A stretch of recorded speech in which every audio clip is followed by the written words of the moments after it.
The Academy's online classes. Dear students, in previous lecture we started chapter number 2 of class 9th English medium subject English, the sound of music.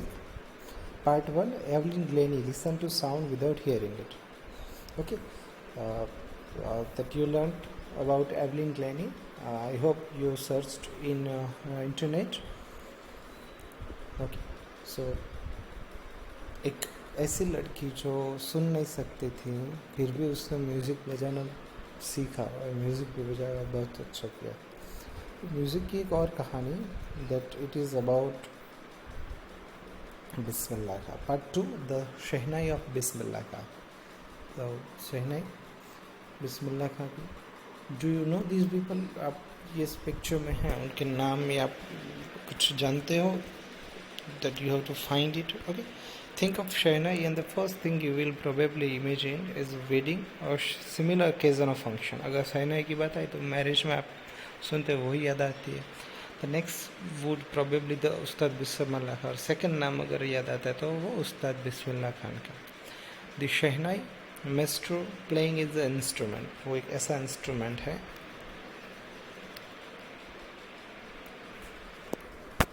Emperor Aurangzeb banned the playing of musical instrument called pungi in the royal residence for it had a shrill, unpleasant sound. Okay. So Emperor आपने नाम सुना होगा, history में पढ़ा भी होगा. औरंगज़ेब का नाम आपने देखा होगा कि औरंगज़ेब एम्परर था, वो किंग था. दैन ही बैंड, उसने बैन कर दिया था, बंद कर दिया था क्या, the playing of musical instrument. एक म्यूजिकल इंस्ट्रूमेंट जिसको उसने बैन कर दिया था, इट इज़ कॉल्ड पुंगी. पुंगी जो in the royal residence for had a shrill and presence. जो रॉयल रेसिडेंस होते हैं, रॉयल प्लेसेस जो किंग्स के हाउसेस है वहाँ पे, why he band it because it had a shrill unpleasant sound. वो उसका जो साउंड था वो अनप्लेजेंट था, इसलिए वो.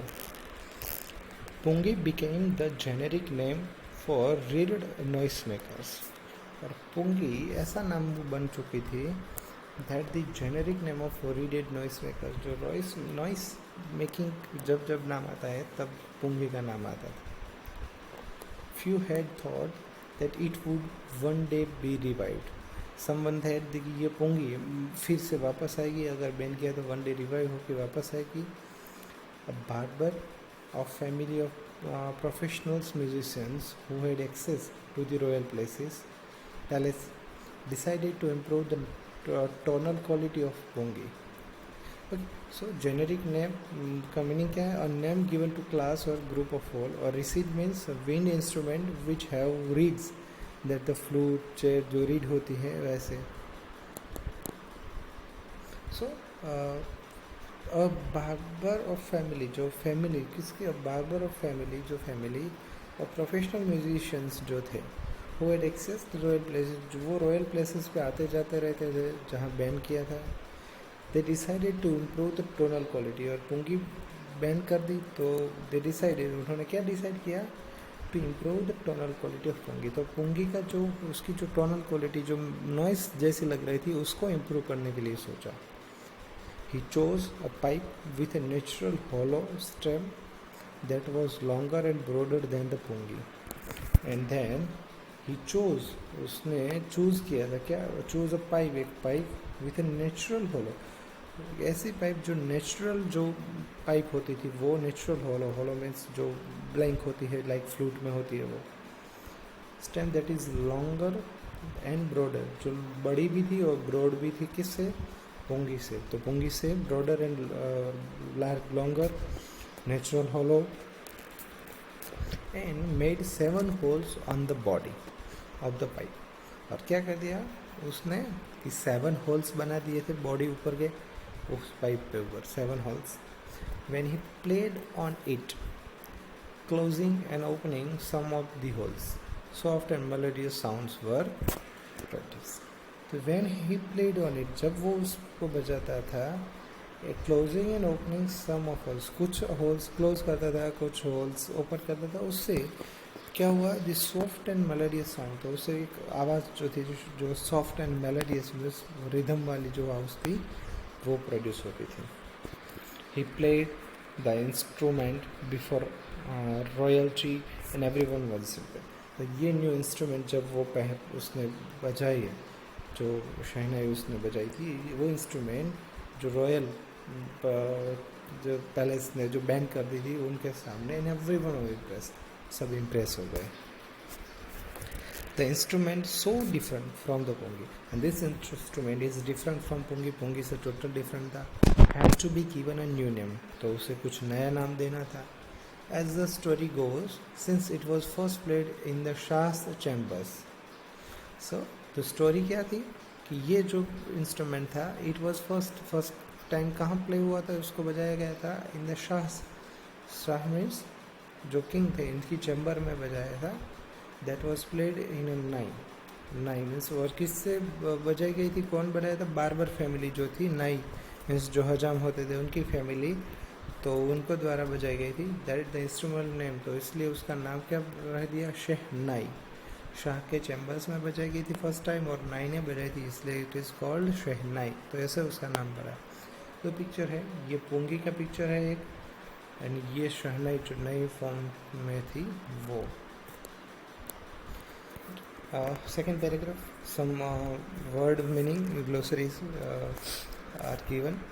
Auspicious means promising to bring a good future. Indispensable means without which a piece of work cannot be done, means without which a piece work cannot be, उससे बगैर काम नहीं हो सकता ऐसा. Ensembles, pronounced ensemble, things और here instrumental considered as a group, उससे group जो साउंड होता है उसे एक सिमिलर ग्रुप होता है वो. Second, the sound of the shehnai began to be considered auspicious. तो ये साउंड शहनाई का था, धीरे धीरे कैसे बनता गया था, auspicious. Auspicious means promising to bring good future, means good future को इंडिकेशन वाला, अब ऐसा बनता गया.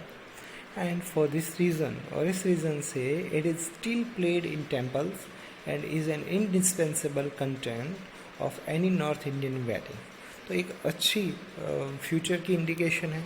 सो that it due to this reason it is still अभी भी बजाई जाती है. कहाँ पे, जो टेम्पल है वहाँ पे. As in an indispensable, indispensable means without which a piece work can not be, उससे कोई काम नहीं हो सकता वैसे. एनी नॉर्थ इंडियन वेडिंग, अगर नॉर्थ इंडियन टाइप जो पार्ट है वहाँ पे वेडिंग टाइम पे शहनाई बजाई जाती है for good future indication. In the past the shehnai was part of नौबत और traditional ensemble of an instrument found at royal courts.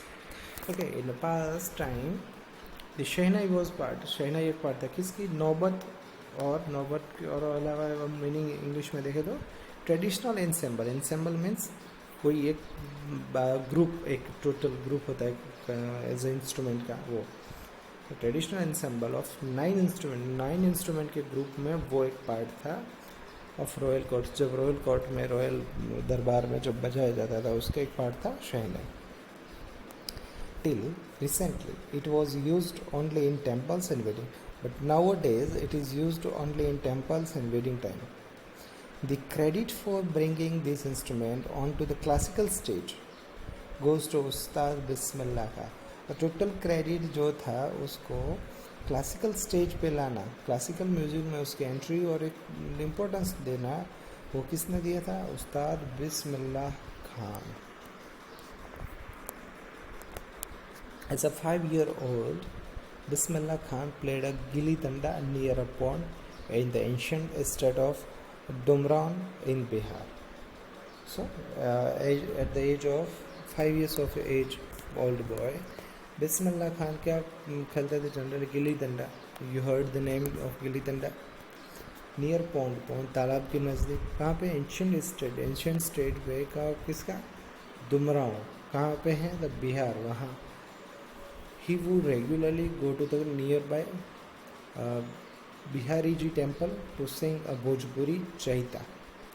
Okay, और वहाँ से वो खेलते वक्त he would regularly जाते थे कहाँ पे, to the nearby Bihari Ji temple. Bihari ji temple था वहाँ पे. For what? To sing दी भोजपुरी चैता, भोजपुरी जो चैता था वो गाने के लिए, भोजपुरी लैंग्वेज में क्या गाते थे वो Chaita.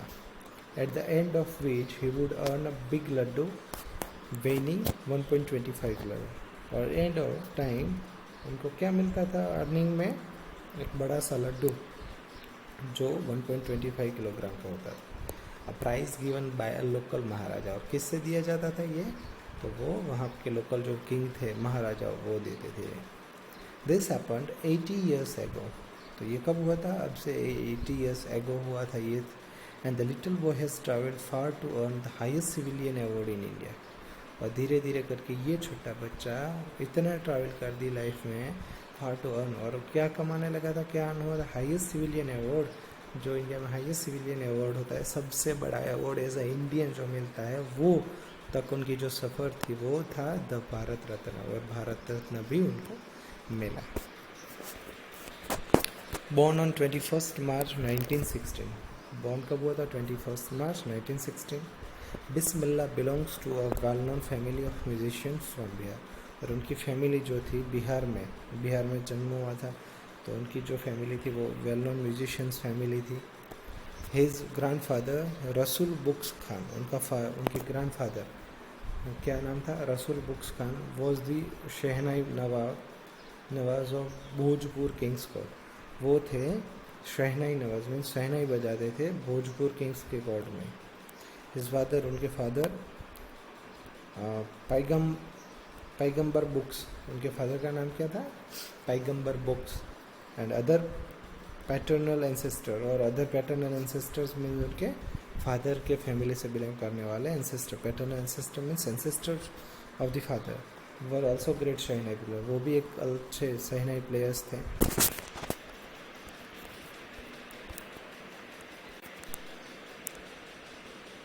Okay, number 5, point number 5.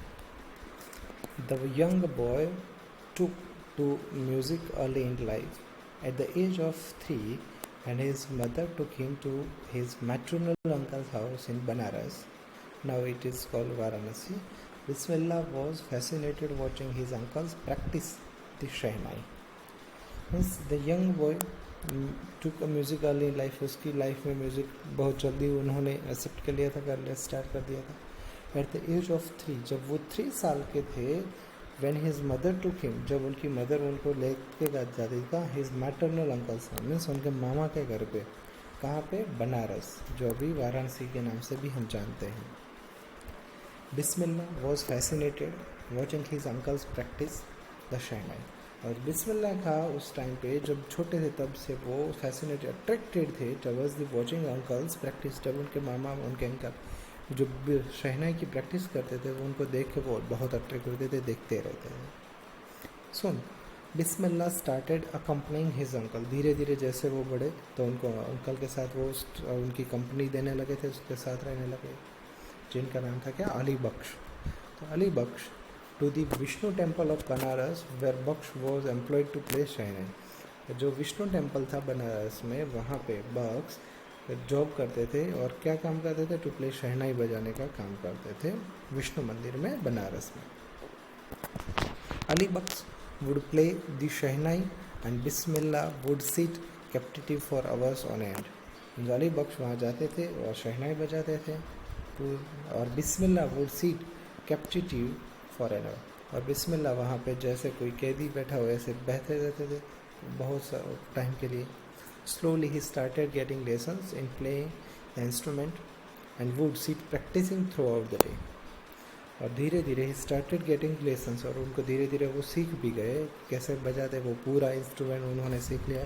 And would seat, और बैठे रहते थे और प्रैक्टिस करते थे पूरा दिन के लिए वो शहनाई बजाने में।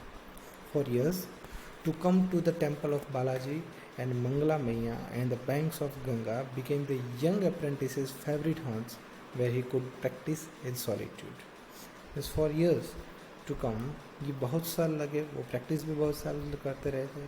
और कहाँ पे, the temple of Balaji temple and Mangala Maiya temple, जो कहाँ था, गंगा किनारे, गंगा नदी के किनारे पे वो एक प्लेस बन गया था। It became the young apprentice, जो नए जो यंग जो सीखते थे अप्रेंटिस, जो ये शहनाई सीखते थे, उनके लिए एक अच्छा फेवरेट प्लेस बन गया था very good practice in solitude, वहाँ अच्छे से वो प्रैक्टिस कर सकते थे. The flowing waters of Ganga inspired him to impoverish and invent ragas that were earlier considered to be beyond the ragas of the Shahnai. Means the flowing water of Ganga, नदी का जो water था, जो flow था, उसमें जो आवाज़ आती थी, it was an inspired thing for him. वो motivation था उनके लिए, inspired होता थे वो वहाँ से सुन के. And to improve वो वहाँ से improve करते थे अपनी जो ट्यून थी, invent ragas that, और नए नए राग इन्वेंट करते थे. Earlier consider to beyond the ragas of shehnai, जो अर्लियर टाइम पे जो शहनाई के राग थे उससे अलग और भी राग वो इन्वेंट करते रहते थे. Dear students, today we stop here. From next lecture we will continue the next point. Okay. Till then you have to write your oral comprehension and other question answer that was given as your homework and test question. So you have to complete your homework and work. Okay. Thank you for watching. Dear students, if you have any query, you can ask me without any hesitation. Thanks once again.